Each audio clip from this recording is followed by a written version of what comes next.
দেখছেন নিউজ 7 দিন বাংলা, আর আমি সঙ্গে আছি অনুপ রক্ষিত।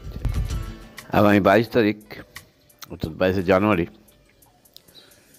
অযোধ্যার রাম মন্দিরের উদ্বোধন হতে চলেছে। আর এই রাম মন্দিরের ওপরেই 40 ফুটের একটি পতাকা উড়বে। নাম গুলাম জিলানি, বয়স 55।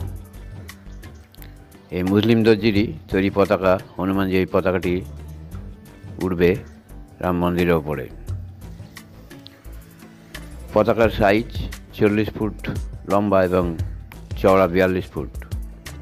হাজারীবাগের বাসিন্দা জিলানি এই ধরনের মহাবীর পতাকা তৈরিতে অত্যন্ত পারদর্শী। তার পতাকাটি নির্বাচিত হওয়ায় সভাপতি উচ্ছ্বসিত জিলানি। তিনি জানিয়েছেন, আমার তৈরি পতাকা ঐতিহাসিক রাম মন্দিরে শোভা পাবে, এর থেকে আনন্দের গর্বের বিষয় আর কিছু নেই। জিলানি জানিয়েছেন, সুযোগ পেলেই অবশ্যই রাম মন্দিরে উদ্বোধন অনুষ্ঠানে যেতে প্রস্তুত আছেন।